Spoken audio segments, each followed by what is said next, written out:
of the same composition here in games 2 and 3. Again, I think a lot of that last game really turned when that Blast Cone was destroyed. Morgan didn't get to team fight, and they got totally destroyed on the Rift Herald, and T1 got a ton of vision control. So much extra gold pumped into this Gwen early on. It ended up going 5-1, I believe it was, at the end of the game. That's not going to happen probably this time around. So will be a very different game. The question is, can HLE Esports get an early advantage? Well, they are going to try, and this would definitely be an early advantage. We are sub 1 minute, and already we've got Hanwha going on a bit of an excursion into the enemy jungle. It's a bit lonely in there, though, as T1 just going to allow them to get a cheeky little ward on the Krug camp here and make their way back out again. And think back to Chovy and Deft last year, right, on DRX, where they were also able to make quarterfinals. Yeah. And then we all knew what happened. They drew Dom on Kia. Yeah, I don't like remembering No, that series. but That I was think not a great we one. need to, because I think that DRX as a whole was a team that did a lot better than expected as well, similar to what we've seen from Hanwha. And there are 3 then, players from that team in this series, and one of them is very, very happy. And one the of other them two is are feeling definitely great. not. He's up 2-0 in quarters, about to reach the semi-finals if they can find a win here in Carrier, of course. Let's not get too far ahead of ourselves, although I think you're allowed to get a bit ahead of yourself based on just how incredibly dominant T1 were. Like, I was thinking that this is the time where I should be talking about, well, Hanwha have come, but like, no, T1 are just showing that they are so much better.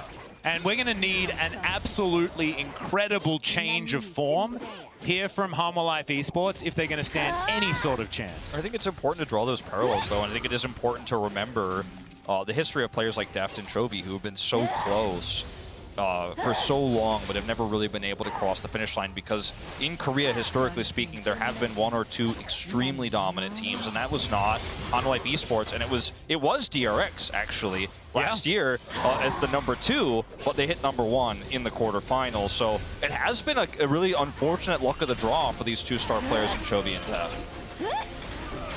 Well, Faker and Chovy just trading a little bit here, as Will is going to take down some Raptors. As Carrier almost gets stunned, but is going to be all right towards the end. And Deft should have more avenues to get work done in this game. The door is very annoying. So at least Varus is going to be a little bit more of a champion, as Chovy misses the chains.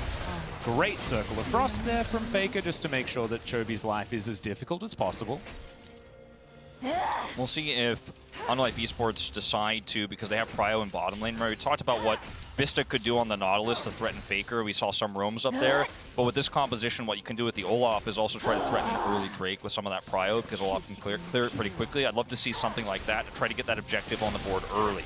What's also interesting is that due to the fact where that ward initially was placed, they don't actually have intel where Owner is definitively, I don't think. I also see the advantage that Olaf has, where he's able to clear a lot faster, able to actually full clear his entire jungle, as opposed to Willa being a full camp behind. And this is exactly what I'd love to see, honestly. Like, but the problem is the wave isn't there, right? Like Gumayushi and Carrier have been doing a great job. This is the type of avenue that you're looking towards. Whaler diving there, maybe Chovy teleports in. Like, that's what you need to do as Hanwha if you want to stand a chance in this game. Yeah, this is the first time Will has had any sort of tempo advantage. And it's taken picking the Olaf, the most like quintessential speed clear jungler that we still have remaining. So thankfully, he's able to utilize that in order to get himself, you know, a little bit further ahead as far as the jungle clear and things like that, already back out onto the map.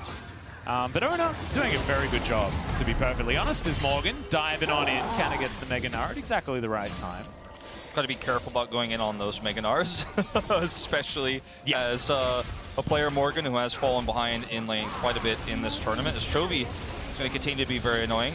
But we are reaching that timing window, you know, right, where you're going to see a play from Willer with a clear advantage. Uh-oh. That's a point-blank hook. Deft actually taking the majority of the damage, though, as Gumayushi taking his opportunity. And Carrier, damn, he just knows what to do. Make sure the lane's in the right spot. And I normally would think that things like Lethality Varus are pretty good when it comes to holding onto a lane. But yeah, this Thresh Aphelios is looking like they're early game spiking, mid game spiking, late game damage carries. Yes, and this has, in my opinion, been a recurring theme for the LCK. I think they have prioritized the Aphelios the highest. We have the senior Felios Lulu also coming out from team like Damwon. Those chains hit. This is a totally different scenario. Yeah. Rake comes through there from Ona, as well as going to say thank you. Now I attack a little bit faster and can get through my jungle more effectively. T1 are just one step ahead. They know there's a timing where the Drake could be contested, and, you know, they're just collapsing in here. Faker's back timing was so perfect, teleports back to lane here. And now you can't make that Olaf Drake play anymore with the prio that you would have had, which they didn't even really have because that bot exchange went so poorly for Deft and Vista just moments ago. And once again, Hanwha Life Esports struggling in the early game. Level 6 for Chovy. Yep. And this is exactly the type of place that I need to see Hanwha go in on, right? And like that is what they need to do. Like, you can't just sit back, look at a situation like that and say, it's a bit risky. Yeah, it is, but not doing anything is going to become a way worse problem for you. You've seen what it leads to later on. And first, the dive opportunity on bot side, it wasn't great, but if you set it up a little bit better and actually commit to that, might get an opening there. Speaking of which, this play, you're not getting anything out of the power of your Olaf early on. And Bromus was there as well.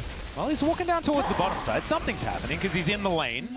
He's just doing his best Vista impression. So I guess, you know, both of them for Eliordian does make some sense. He's going to look for that early Drake. I mean, it wasn't the exact fastest you could have hoped for, but it still will be done before this Rift Herald. You know, Keria was out of lane. And you could see Faker right now, and, you know, Chovy can rotate back in, so there's no real contest opportunity here. This is one of the powers of early game Varus in a matchup like the Aphelios or like the Israel, who was picked in so much in the LCK, is you could just shove this out and guarantee the Olaf gets the first Drake. Now you have a slight advantage, a little bit of extra resistances here going into that upcoming fight. Plus, you can, if later on the game is fairly even, you can force those earlier Drake contest fights for Soul Point and the Soul itself. I really like the fake out there from Keria to get a little bit more assumed space for Gumayusi. You throw that lantern behind you, and it has to be respected if Ona's position wasn't known. And it wasn't at that point in time. So really cute little play to make sure that Guma could still get as much of the farm as he wanted. And as you can see, is very, very even on that bottom side. As Faker, once again, circling a Frost in order to make sure that he stays absolutely fine. And he's going to continue to do so, starting to win out on a lot of these trades against Chovy. Oh, okay, I take it all back. We saw this exact same scenario last game and in game 1, where Chovy's just constantly looking for the big harasses about 30 seconds before Rift Herald. Let's see how this Rift Herald fight goes compared to the last two. Yep. How many coins we got left? What side do we get? I don't think it's a flip. It's like a dice roll, but when it's like 1 to 5 T1 win, and only the lucky 6 actually gets Hanwha out. And this to me is one of the big differences between Hanwha and a lot of the other teams, even teams that we perceive as a little bit weaker, like Gen G, which is, what do you actually do with the advantages that you gain? And Hanwha Life just seemingly not in a position to use the advantage that Chovy generates, right? I think if this is... Morgan, you... Yeah, it's almost a fight happening, Thank but you. Yeah. I don't think you need to throw it to me for that one. I was just scared. Morgan taking a lot of free damage and then being gnawed into a turret Well, and things like that. Free Herald here. Yeah, it's going to be the first time that Hanwha have got themselves a Rift Herald, so no fight. But look at how where T1 really likes it, and instead they're just going to take a couple of plates on the bottom side. As Willer almost ignores the eye because he's not used to picking it up. This is not a thing that he's had to worry about. This is how you lose a Herald. You get plates on the bottom side. You have the Crescendum for the Aphelios. This is how you want to play this situation as T1.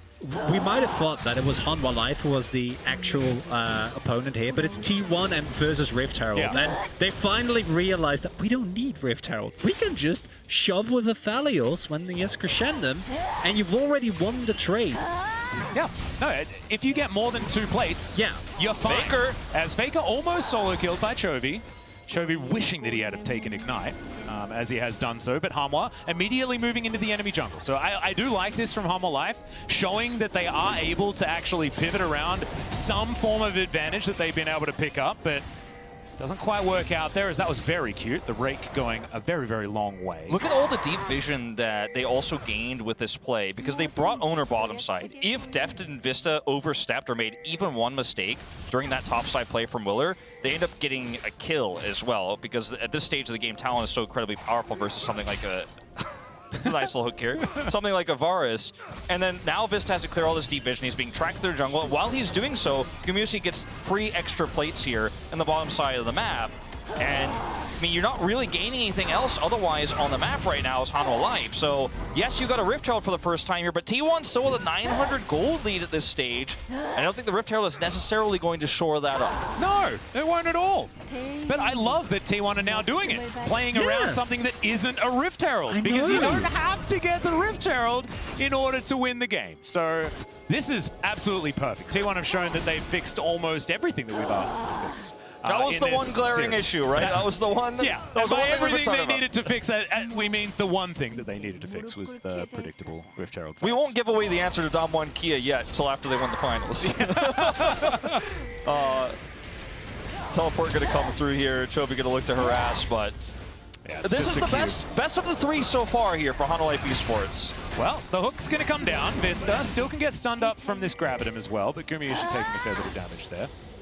Not going to see what happens at the end, though, as Will is going to make his way into the river, gets double raked, and gets a thumbs up for it. Very, very nice, as that's a Gravitum stun that's going to land. The hook is going to go completely wide, though. That was an odd maneuver. Carrier gets stunned up, and now Will is making his way in, but Owner in perfect position. Do you want to fight a low-health Olaf, though, is the question, and Owner's answer is absolutely. Yes, I would very much like to do that, as stand beside me comes on in, and Owner's going to get exhausted. That's the flash forward. Owner thought he'd done the calculation, but it doesn't quite work. Everyone's health bar is extraordinarily low, though, and T1 are closing in on this bottom side of the map. Deft, yeah, Vista's going to have to cancel the back because he doesn't want to leave Deft alone. There's the rake's going to be avoided this time. Deft is going to flash to get himself out of the way. Not a lot of summoner spells left remaining, and first blood goes to Gumayushi as, piercing arrow comes in, but there's a lantern, and so Carrier's going to get him to safety. And there's nothing to be done, right? It's the exact same scenario. T1 is the one with a draft that, yeah, they can make corrective plays. They don't necessarily need to, but they get the shove, they put down the ward, immediate teleport comes through from Kana, who has already set up with a big Narbar, and now Faker teleports, catches the topside wave, makes sure that Morgan doesn't actually get the push going. You get the first turret blood on your Aphelios. It's just disaster for Hanwha. If you can't get Faker's teleport here, you're not really winning out. And even if you did, you know, even if Morgan is able to get an extra plate or two here, this is an Aphelios with Crescendo who can burst down that turret. He gets all plates and first turret, so 610 extra gold going through. They get a Drake here. And, I mean, killing Faker with this rotation up here for Hanwha Life Esports is not realistic to expect. And T1 are already on the case. Well, Rift Herald comes down, Faker taking a bit of damage here. That Rift Herald placement. Yeah, that's an odd, it's definitely not the optimal placement there. It's Canna's looking for the solo kill onto Chovy. Chains are going to connect those. There's the hyper proc, and Canna flashes, gets the distortion. Man, that was so close to Chovy just being destroyed by the top laner that's having the game, the day of his life right now. I mean, that Rift Herald was very, very optimistic, to say the least, team. That was not it. I mean, like, you can't look for a kill on the Faker. The rotation is fast for T1. They're just one step ahead of the macro yet again. I'm pretty sure that it must have timed out. Otherwise, like a position like that, you're just not going to place it down. Especially because you can read that the rotation from T1 is coming through, right? They've pushed in the bot side turret. They've done lane swaps every single game so far, even when the bot lane isn't pushed down. You see Gumayushi and Carrier back, so it's a completely obvious play. And yet again, I gotta give praise to Ona. The way that he also played that bot side skirmish, how he knows his limit, just going in on an Olaf like that, like sidestepping the Prom, Winter's Bite, like there's so much control and confidence. This is a rookie player. Ona is 17 years old. This is his first Worlds appearance ever. It's mind-blowing. His first international event. Like, and it's all of T1 doing it at the same time as well. This isn't like an outstanding performance by certain players, right? This is all of T1 stepping up. This is Carrier being, well, actually, he's been stepping up all year. So it's I guess he's just exactly this is normal but normal Carrier is already amazing. That's absolutely fine. Faker, world class. We already know that. He's the greatest player of all time. But when you've got the other pieces of the team working this beautifully, this is 100% finals contender T1 right here. Like, this is the first time this year that I've seen T1 be just as suffocating as they have in the past, in those glory days that we talk about. And maybe it's about being against Hanwha Life Esports, but if you're a T1 fan, you can be very happy about this as a glimpse to what could happen in the semifinals. Yeah, I mean, we did mention how close it was with Hanwha Life Esports in their groups against RNG, one of the big favorites, as Willer will track Owner here. I'll just get out here with the ultimate. That's not even ships in the night. Like, Willa knew he was there. He's just like, well, no, I'm not going to be able to fight you. And Ona's like, I can't fight you either. And then they just walk away. It's been, 2 years since T1 have tried to put a 4th star on the jersey, right? And this feels to me a lot cleaner than 2019 T1 as Faker will sidestep the chain. Yeah, looked a bit dangerous, but wasn't ultimately in the end because, of course, Faker still had the ultimate available. I think a lot of people look at what this part of the bracket is as Gamushi. That's an aggressive spot. That Lancer didn't reach. Yep. He got the ward down, but he'd already clicked. So thankfully, Gamushi is going to be able to make his way out. I think a lot of people look at this part of the bracket and think this is T1 winning to lose to Damwon Kia. But I look at this series, I look at their group stage performance, and I think, no, I think they're in for a good one. Yeah, I think this is a world's winning T1 performance right now. However, that is getting way ahead of ourselves because this series isn't even over yet. And Shirley is now getting taken down. T1, let's see whether they can win this battle. Gravitum comes on out. Chains of Corruption are going to be the answer, so that means Hanwha should be able to get Shirley, but the Moonlight Vigil comes down. That's stolen away though. Owner actually diving forward. Faker using his ult to make sure no one can get out. Death's going to be the first victim. That's another one to go down as well, as unfortunately Will is not going to be able to Ragnarok that, and Chovy's still alive.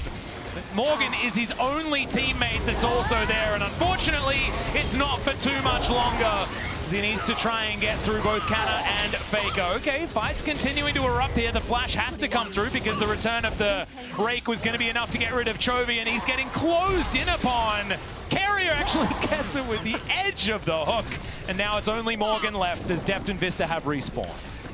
Feeling a little less bad about how premature we've been about this series, because what T1 is showing here is just utter dominance, right? Like, look at how they set up the team fight. Do you feel like, there's also another quarterfinal to be played between Man and Damwon Kia, which...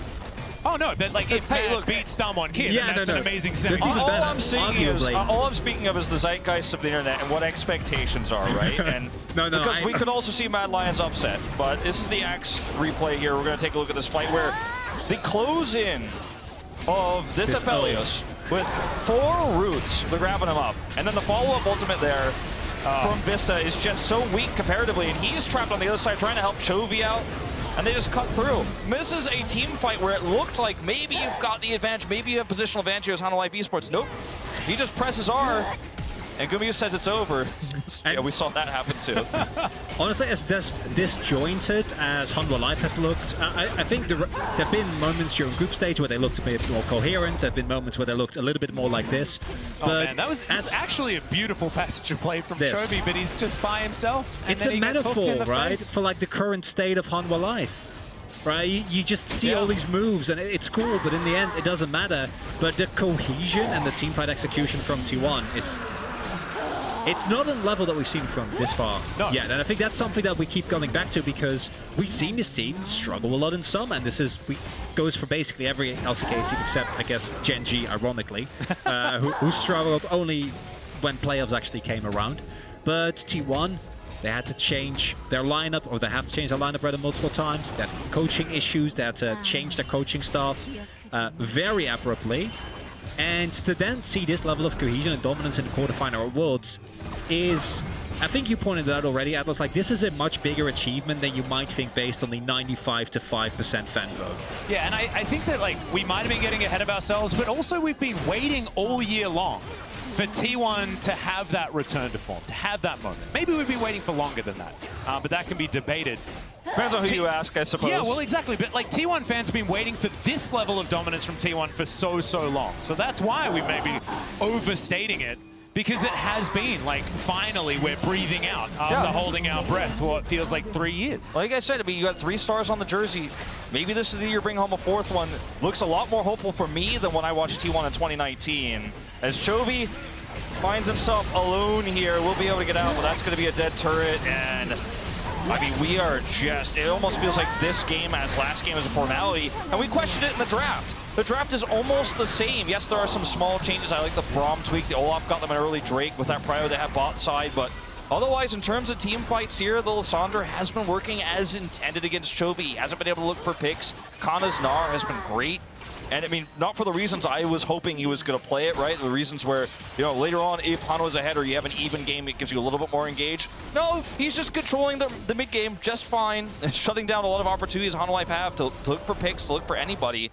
And it's a well-oiled machine, and a T1 that had so many subs all year long. Gumayusi swapping with Teddy. Zayas, the new rookie player who could be here over Khan if his performance were maybe a little bit more consistent. You know, Cuz as well in the jungle. But this is the roster they ended up with, and this is the roster looks like they're headed to semis with. Yeah, I'm saying that this was the right roster as well, based on today's performance. This has just been a masterclass from T1. I mean, we can be talking about Hanwha Life Esports and how they look like a shadow of what they looked in the group stage. Maybe we're getting an idea of just the power level difference between these two groups, something like that. But honestly, it feels like there has just been a collapse of Hanwha Life. And it's sad to see. I think a lot of people were expecting this to come earlier. So it's, you know, you still need to congratulate Hanwha for making it out of the group stage just in general. But I think a lot of people dared to hope for more from this team. Zona taking a bit of damage from Chovy, but not going to be too worried about it, actually. Okay, Lanton's not going to save him, but he is able to walk his way out as now Carrier doing the same thing. It's somewhat of a cold shower ending for Hanwha, you know, kind of really hitting reality very hard, where after what has been an overperformance ever since they got the Gauntlet and people dared to dream. They made it out of Gauntlet. Way more dominant over teams like Nongshim, which I think we all expected to be here instead of Hanwha. And making it through groups with admittedly I think that the group could have looked completely different, of course, with Fnatic and everything that they went through. But still, they earned their spot, right? They looked, as you pointed out, they looked great against RNG at times. But we did see some of the issues. And against a team like T1 that clearly is very on point of how they want to play, how they want to move around the map, those issues are just...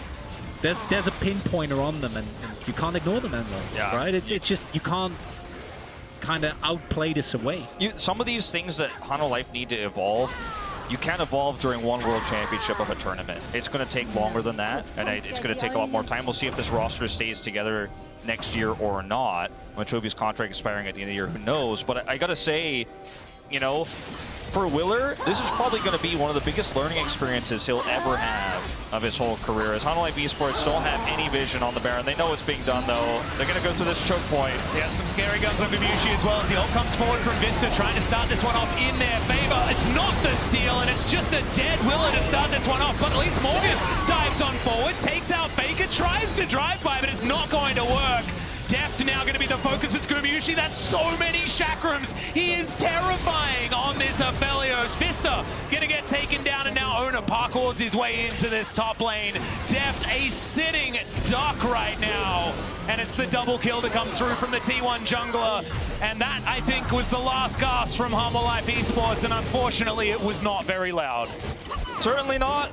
And I mean, look, you have to fight through a choke point here. The fact that they're able to trade Faker back is a testament to Morgan's patience. You know, throughout this game, he does go in there and help to take Faker out. But the Red Bull power play, Baron power play, I should say, it's already 3.4K. Yeah. And it's going to get larger. This is going to be a Drake as well, controlled here. I mean, as Hanwha Life, look, you're walking through this choke point. The ultimate goes down onto Gumayusi, but he is not phased. And as you point out, Kronk, so many times, this team is not all together on the same page. The cohesiveness isn't there, and then added to that, which is the third time in a row, this comp from Hanwha, they need a lead.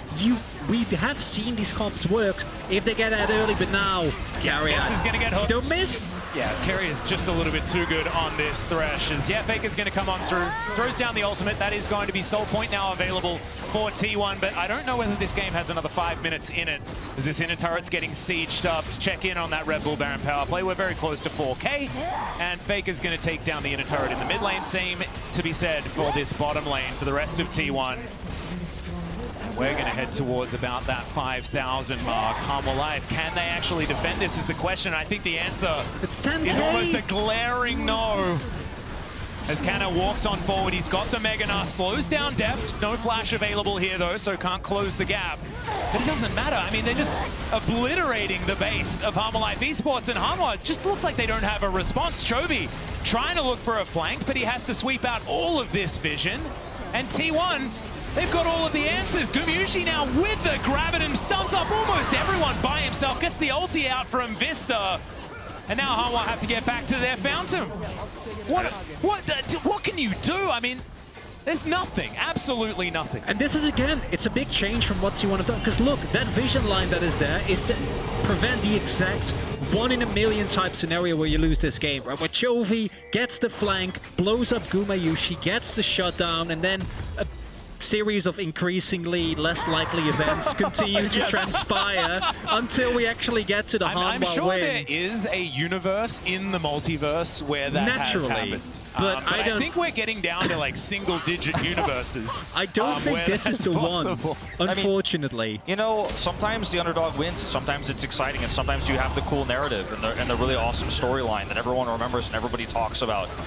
But sometimes T1 smashes you 3-0. They return to form, and I hate to say it, but I don't think people will be talking about this series from years to come. This is one of those series where you go, there were a lot of cool things that could have happened here, but they didn't. They played a composition that needs to get ahead. They did not get ahead twice in a row, and T1 are just looking at the round of format. They're saying we are a semifinalist team.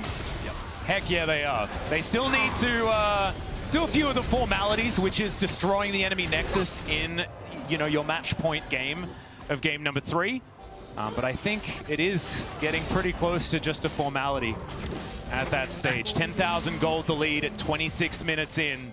I don't think that this will officially count as a shellacking if I was to talk to Jake Spawn Tiberi about it. However, this has been extraordinarily dominant. It has been, yeah. And the only saving grace, honestly, is the fact that right now there is no Baron buff or the Baron up. And there's that early Drake. You know, Willa was actually able to pick that one up. That bought you a couple of extra minutes. Are you looking for the positives? Is that what you do? No, Okay. I don't. It's like, well, he was able to get a dragon. Well, That's was what good. We talked about it earlier, or, you know, I was kind of leading into this, but if you're ahead and you get that Drake, it's so powerful. But with this composition from behind it, it means almost nothing, sadly. Especially because this is not a burst composition for T1, so even that extra, you know, resistance that you're going to get from that solo Mountain Drake is just puny in the face of a 3-item, soon-to-be 4-item Gumayusi. It's almost 4 items on Aphelios, so I mean, it is kind of a burst comp, but it's also a DPS comp, you know? So. Because like his DPS each second is a burst window of one of the Hanwha Every Life auto esports is a burst players. window. Yeah. It's like, wow. It's And a there lot it of is, the burst rapid-fire windows. cannon, so you can get that extra damage from further away. Oh no, the burst window comes even earlier. It's, I mean, as Chovy here, what do you do? I mean, this is you're trying to be the leader of this team. You're trying to carry your, yes, 50, 60 CS up on Faker, but... At what point does the burst window stop being a window and becomes like, like a wall? Maybe it's a burst hallway. Yeah. That's Or like one of probably those what it cool is, right? glass ceilings.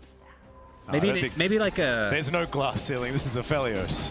It doesn't have a ceiling. It's a very good point. Does not exist too many years. I mean, Well, I guess maybe it's 200. Maybe that's Chovy's the clearing flaw. minions. I don't know. He's got teleport, but you've got no wards to teleport onto here. You got no angles.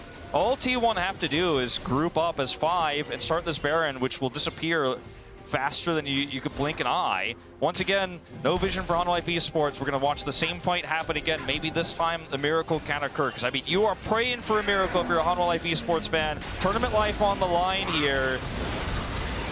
I don't know, man. Even a miracle may not be enough here as Hanwha. They don't even get towards the pit. The Baron is secured. Willa now down extraordinarily low. It says he's unstoppable, but it's looking pretty stoppable right now. It's Gumayushi's dominating as he takes down the jungler. Hanwha now running for the hills as quickly as possible. Decent disengage on from Vista as Chovy dives into the back line. Gets exhausted though straight away. Morgan with the dominance gets on top of Gumayushi, but there's so much peel and he is going to be okay. Lantern thrown out for Faker as Chovy flashes himself out of the way. Morgan doing the same thing as Ona goes golden. Vista and Depth still alive for the moment. But the Talon has found the Varus, and yes, the base is being absolutely destroyed. Chovy now on the wrong side, and this is going to be the ace almost, as Morgan the only one left remaining. But Nexus turrets aren't going to be here in T1. They are just looking to end this game right here and put Hanwha Life esports out of their misery. Canna was staying there for quite some time, but honestly, he probably can, as the rest of T1 are going to turn up. This game would have already been over if Faker was actually able to finish his teleport. He was teleporting to the bot side wave, but Chovy interrupted him. It doesn't even matter though. It's heroic, but it's not going to matter. T1 will 3-0 Harmon Life Esports. They wanted to do this in the World's Gauntlet. Thankfully, they got a second try, and damn, second time was the charm. T1 advanced to the semifinals in the most dominant fashion I think an international competition of League of Legends could even imagine. And I gotta say, I think Harmon Life Esports